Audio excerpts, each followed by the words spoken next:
El mundo cambia, la iglesia tiene que contextualizarse, pero con los mismos principios. Los principios no cambian, los valores que tenemos que proclamar no cambian, pero es necesario.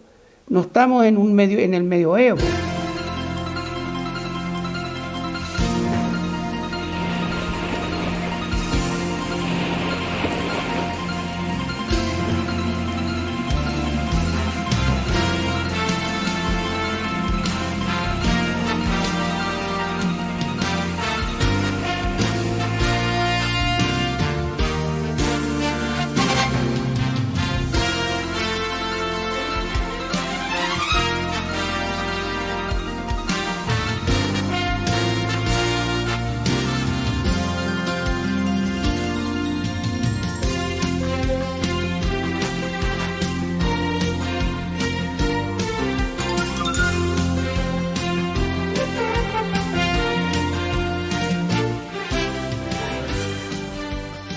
Muy bien, estimados consiervos y consiervas, el privilegio que me concede el Señor a través de MAP, de Gabriel que lo dirige, de compartir con ustedes también casi 50 años de vida con el Señor sobre este tema de profetismo.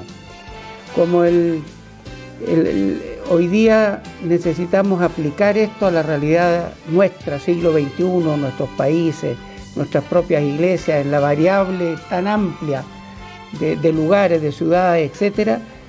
La primera parte, que tiene que ver con la profecía en el Nuevo Testamento, la vamos a sintetizar para darnos más tiempo a la aplicación, ya que el propósito del seminario no es solamente adquirir conocimiento, agregar al conocimiento bíblico que cada uno tenemos, aún más conocimiento, sino que sobre todo poder aplicarlo a nuestra vida contemporánea, en nuestras congregaciones o en nuestro entorno, tanto de forma personal como congregacional y denominacional. Al hablar del Nuevo Testamento tendríamos que prácticamente centrarnos en Jesús, que es el profeta por excelencia, en el sentido que de profeta de traer el cielo a la tierra.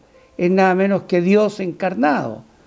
Pero no es el propósito, sino que ver en el servicio humano cómo se expresa el profetismo y cómo aplicarlo, como digo, a nuestros días. En el nacimiento de Jesús ocurren cosas extraordinarias.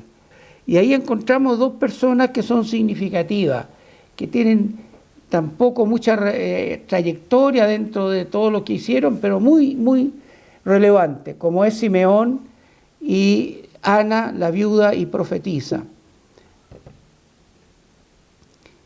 Dice la Escritura: cumplidos los días de la purificación conforme a la ley de Moisés, le trajeron a Jerusalén para presentarle al Señor, como está escrito en la ley del Señor: todo varón que abriere matriz será llamado santo al Señor. Santo, apartado, consagrado, ¿cierto? Y para ofrecer conforme a lo que se dice en la ley del Señor, un par de tórtolas y palominos, como era la costumbre.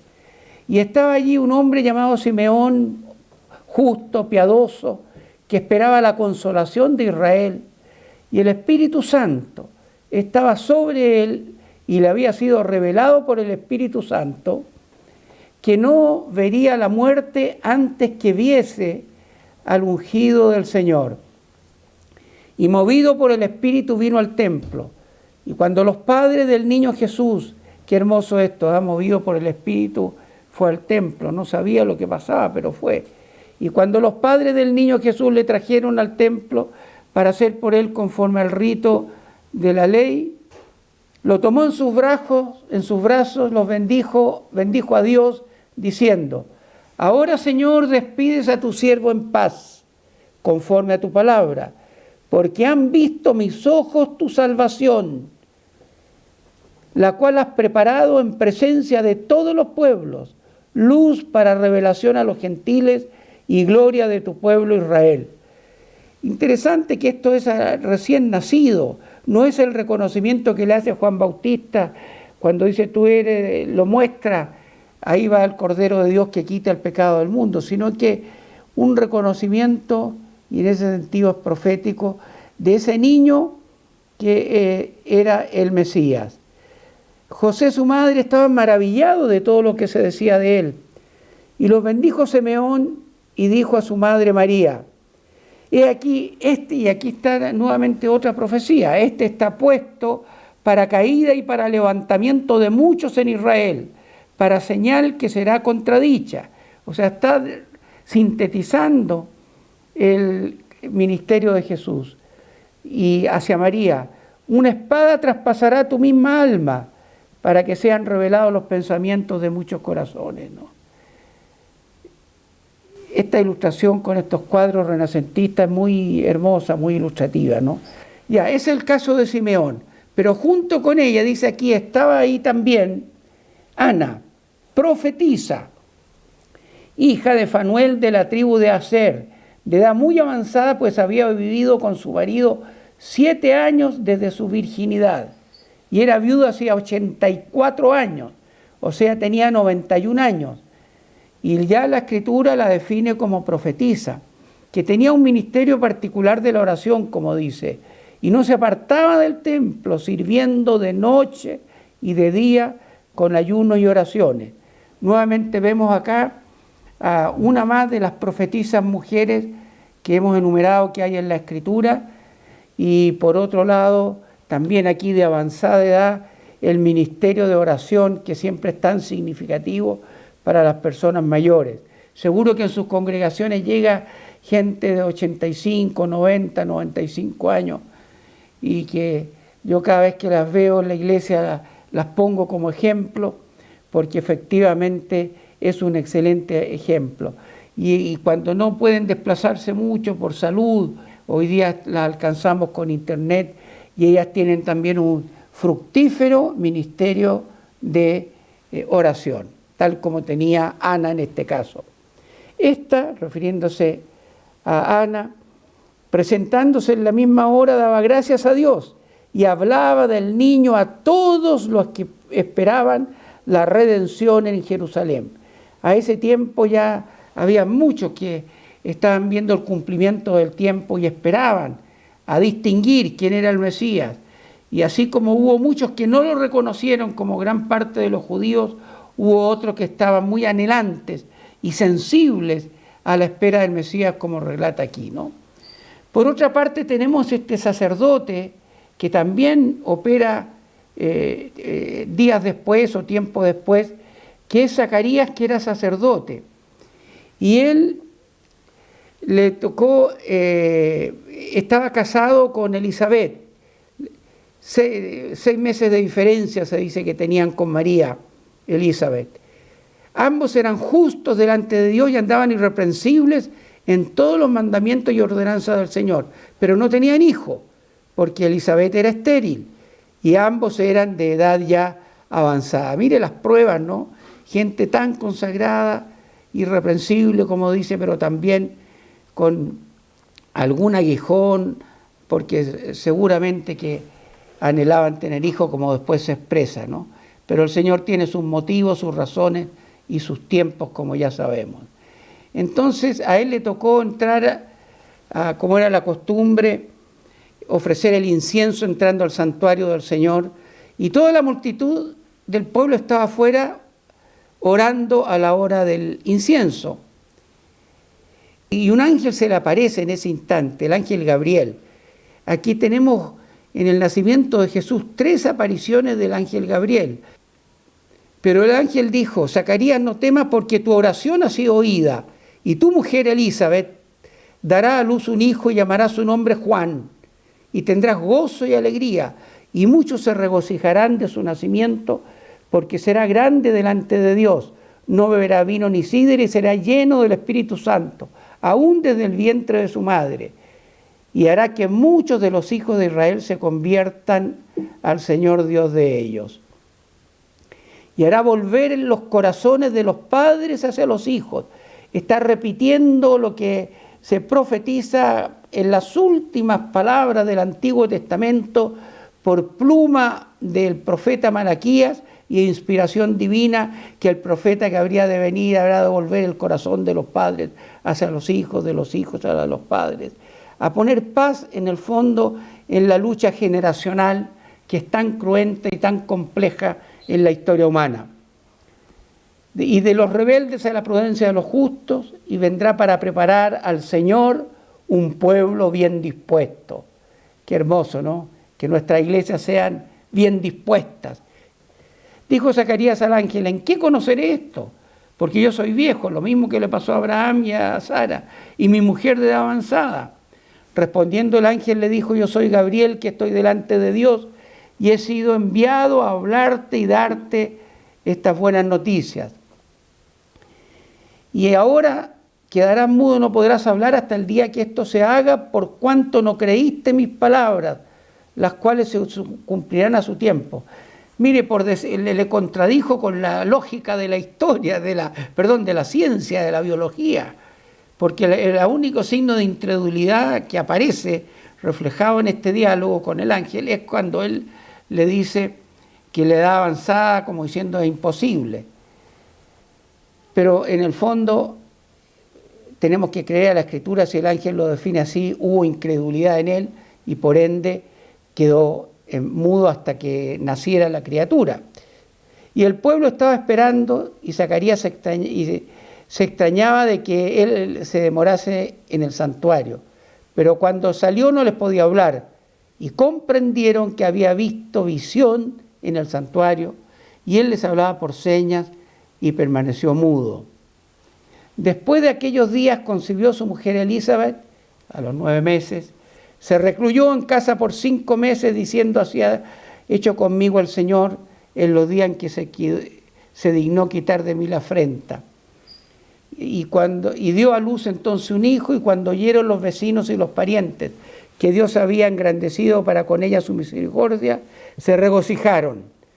Al 8º día, como era la costumbre, también trajeron a esa criatura, hijo de Elizabeth y de Zacarías, para circuncidar al niño, y querían llamarle por el nombre de su padre Zacarías, pero respondiendo su madre dijo: no, se llamará Juan.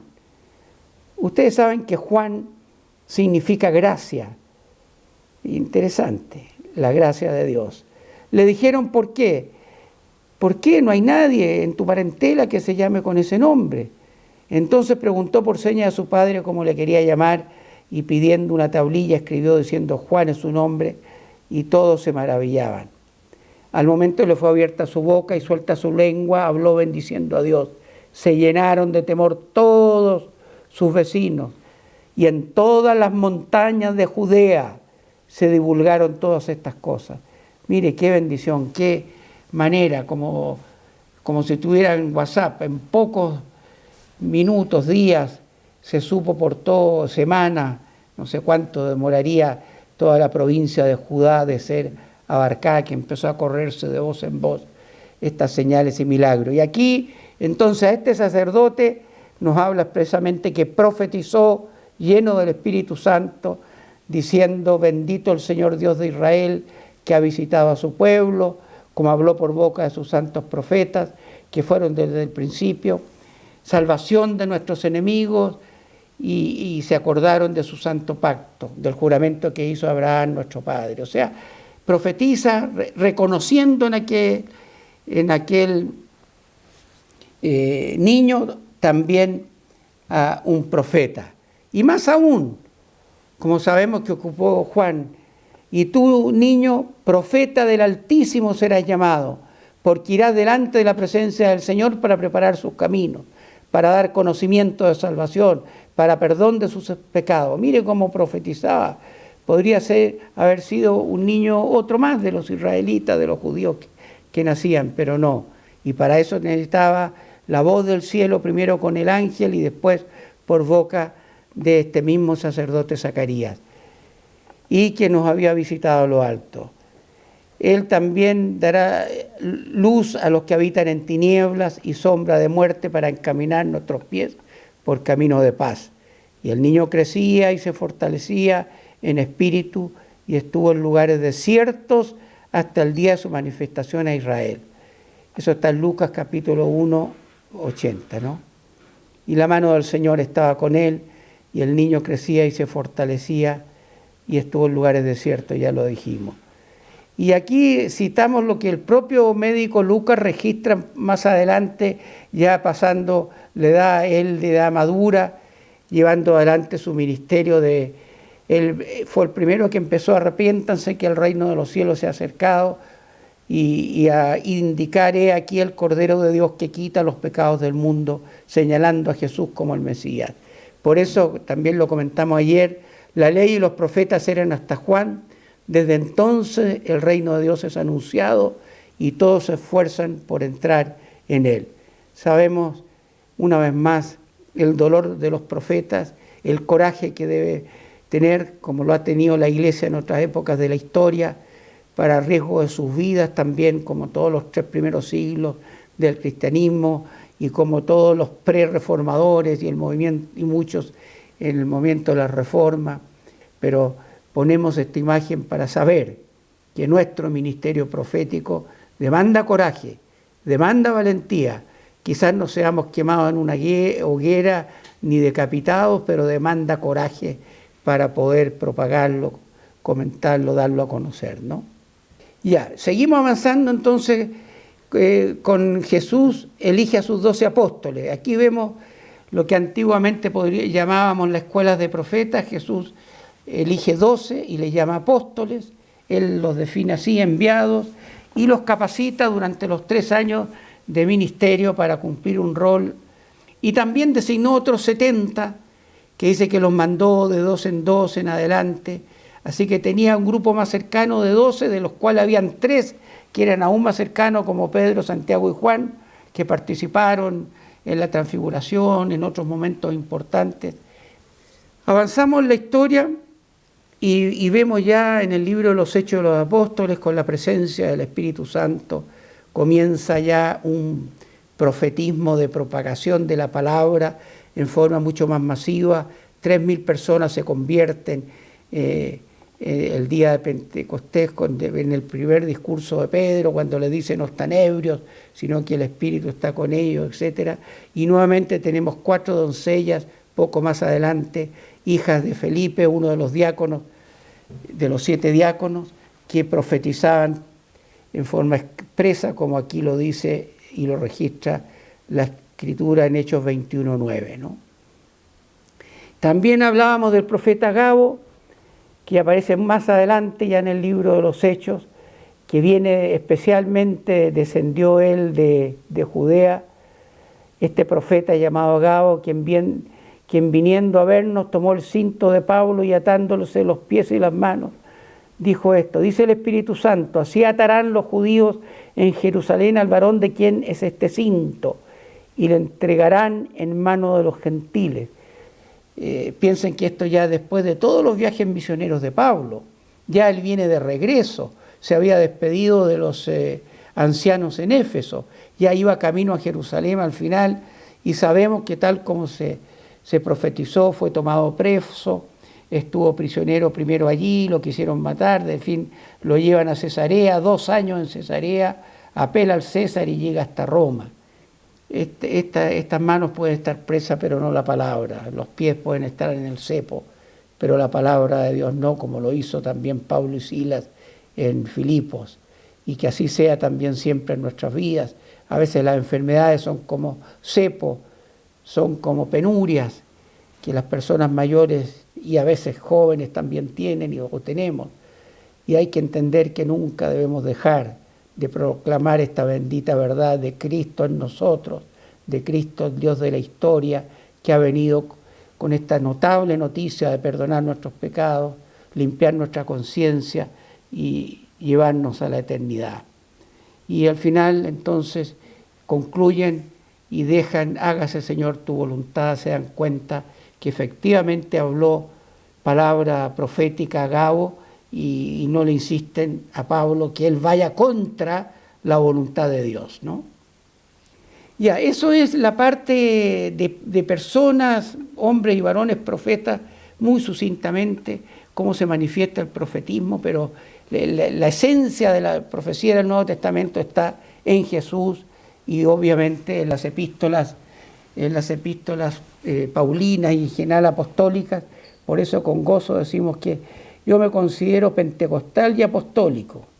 no católico, pero pentecostal y apostólico, porque somos herencia de Pentecostés y somos también creyentes en las escrituras apostólicas y en los hechos de los apóstoles, que es todo lo que fue la iglesia primitiva, ¿no? Pero Dios nos manda el carisma del Espíritu Santo, y he intentado, porque ha habido varias intervenciones en ese sentido, en distinguir que obviamente la profecía como anuncio de hechos venideros, primero la concentramos en el libro Apocalipsis, aparte de todos los profetas que lo han hecho. Y a Jesús no se le olvidó nada que decir que no sea necesario para que nosotros lo sepamos. Que tiempo a tiempo se irán revelando situaciones puntuales, puede ser como muchos de los misterios que están en Apocalipsis. Pero hoy la profecía viene, se relaciona al carisma profético de Romanos 12, 4, como ahí dice, diferentes dones según la gracia que nos es dada, si el de profecía, úsese conforme a la medida de la fe. Y el primero que nombra Pablo en Romanos es profecía. Y después la primera de Corintios habla que hay diversidad de dones, ministerios y operaciones. Y empieza a enumerar palabra de sabiduría, la sabiduría como un don, palabra de ciencia, la fe, que es distinta a la fe salvífica. Aquí se trata del don de la fe que permite muchas veces revelar a la congregación, vamos a tal parte, y uno con fe dice, sí, lo vamos a lograr, y con convicción. Mire, cuando uno actúa por este tipo de fe carismática, no se equivoca. Los planes que trazamos como iglesia no se ven socavados, o sea, pueden tener oposición, pero al final se cumplen.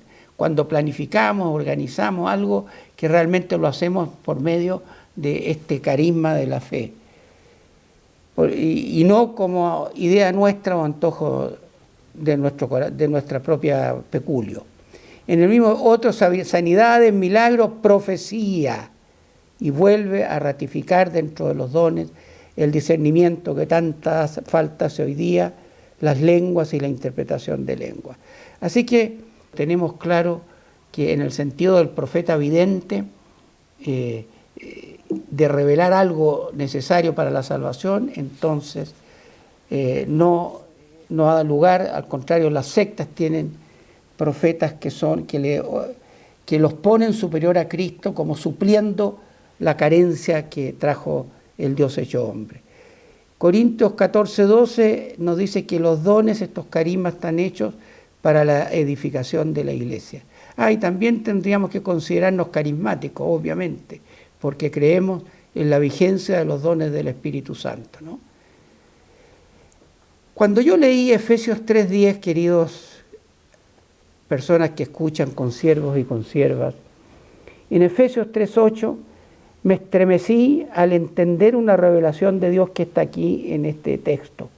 A mí, que soy menos que el más pequeño de todos los santos, me fue dada la gracia de anunciar, dice Pablo, entre los gentiles el Evangelio de las inescrutables riquezas de Cristo. Está reconociendo, así como Pedro reconoce que tuvo su ministerio a los judíos, Pablo a los gentiles. Y de aclarar a todos cuál sea la dispensación del misterio escondido desde los siglos en Dios, que creó todas las cosas. Para que la multiforme sabiduría de Dios sea ahora dada a conocer por medio de la iglesia a los principados y potestades en los lugares celestiales. Y lo voy a ilustrar con algún ejemplo. Si nosotros decimos, mire, vamos a construir una iglesia en tal lugar, y ese anhelo, ese deseo, esa planificación de llevar adelante esa iglesia nace y es fruto de la fe carismática, o sea, proviene realmente del corazón de Dios manifestado a través de una fe genuina y no de un antojo del corazón. Entonces, la iglesia sabe antes que las potestades de maldad en las regiones celestes, antes de que los principados y potestades, sabe que ahí se va a constituir una iglesia. Y cuando se saca a la luz, cuando la iglesia empieza a probarlo, se enteran los demonios y el diablo de esa realidad. Y ahí empiezan los ataques y las adversidades. Acuérdense que ya citamos al profeta Amós, porque no hará nada el Señor sin que revele su secreto a sus siervos, los profetas. encubriré yo a Abraham lo que voy a hacer. Le parecía una incoherencia a Dios tener que hacer algo sin notificarlo antes a sus siervos los profetas. Y por eso está el libro de Apocalipsis. ¿Se imaginan qué sería de todo lo que estamos viviendo hoy en día sin el libro de Apocalipsis? Y por eso es que yo lo pongo que es la esencia de la profecía futura. Le dice en el capítulo 1, el propósito del libro es manifestar a sus siervos las cosas que deben suceder pronto, a sus siervos, no solamente a Juan, que es el receptor de esta revelación, sino que a todos los cristianos en todos los tiempos hacia adelante hasta que Él venga. Las cosas que deben suceder pronto. Bienaventurado el que lee y los que oyen las palabras de esta profecía y guardan las cosas en ella escritas, porque el tiempo está cerca. Entonces, la palabra griega, como ustedes saben, es escatología, es una palabra compuesta entre escatos y logos, que significa último, y palabra, estudio o conocimiento. Es el conocimiento, el estudio de las cosas últimas. Y en español se traduce como revelación. Sin embargo, el libro quedó en el imaginario colectivo con el término griego Apocalipsis. Y aquí hay otra revelación de Dios muy extraordinaria en el capítulo 19 que me parece muy pertinente tomar en cuenta. Adora a Dios porque el testimonio de Jesús es el espíritu de la profecía. Yo ruego al Espíritu Santo en esta hora que revele a vuestros corazones, a todo aquel que escucha esto, para que podamos entender en profundidad lo que quiso Dios revelarnos, manifestarnos en este texto que estamos viendo, ¿no? El testimonio de Jesús es el espíritu de la profecía, y lo dejo ahí algunos minutos. Te pregunto, ¿tú tienes el testimonio de Jesús? Y por supuesto, cada uno dirá amén en su corazón, porque imagino que todos los que estamos acá participando de este seminario hemos recibido a Cristo en su corazón. Y si alguien no lo ha hecho, que lo haga en esta ocasión, a través de esta explicación de las Sagradas Escrituras. Pero el testimonio de Jesús es en sí mismo el espíritu de la profecía. Por eso le puse como título la profecía en cada uno de los creyentes. O sea, solamente por anunciar las buenas noticias ya estamos profetizando. Por anunciar que Cristo viene, estamos profetizando. Por diciendo habrá una gran tribulación, estamos profetizando. Si decimos, pero la iglesia será arrebatada, estamos profetizando. Queremos participar en las bodas del Cordero, queremos ver a Dios cara a cara, estamos profetizando, porque así está en la revelación por palabra de Jesús, o también a través de la inspiración de Apocalipsis.